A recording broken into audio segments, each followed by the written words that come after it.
Uy! Viewers, followers, everyone! Ito ang inyong Ninong. Aking video today, magluluto ako ng buttered veggies pork with egg. Ayan, nakulay. Yummy, yummy, yummy. Tara, samahan nyo akong magluto. At ayan ang aking mga sangkap. Pagmasdan nyong mabuti.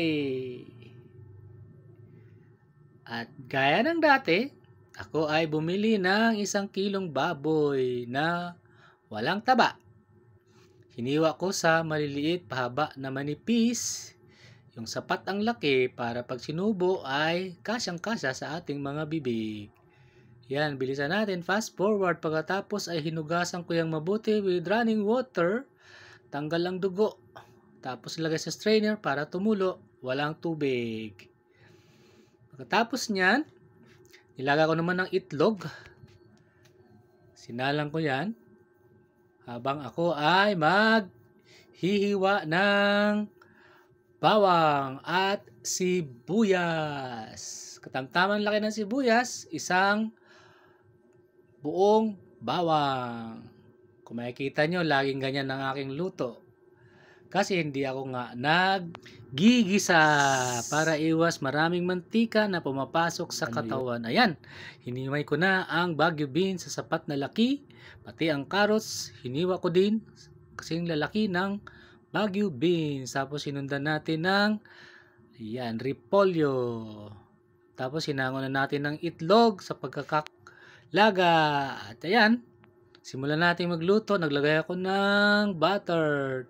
Una kong niluto ang minarinate na 1 kilong baboy na walang taba. Yan, konti lang yung butter.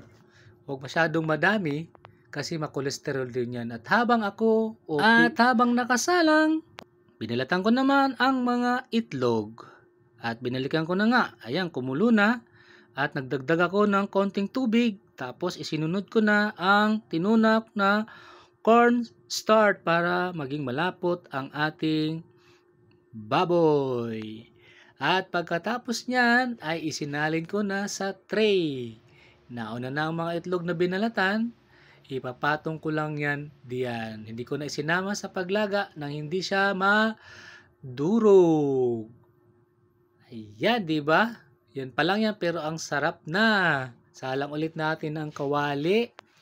Lagay tayo ng sapat na dami ng butter para sa sapat ding dami ng ating igigisang gulay. Huwag masyadong maraming butter kasi makolesterol din yan. Ilagay natin yung mga gulay. Yan, diba? Ang yummy ng kulay. Gusto ko rin dyan ay half cook. Ayoko ng sobrang luto. Yan, hinalo-halo.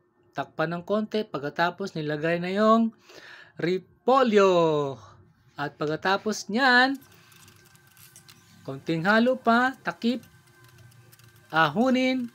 Ngayon, ilalagay na natin doon sa yan na unang niluto. Itlog, baboy. At yan ang aking video today. Naway nagustuhan nyo, please react, comment.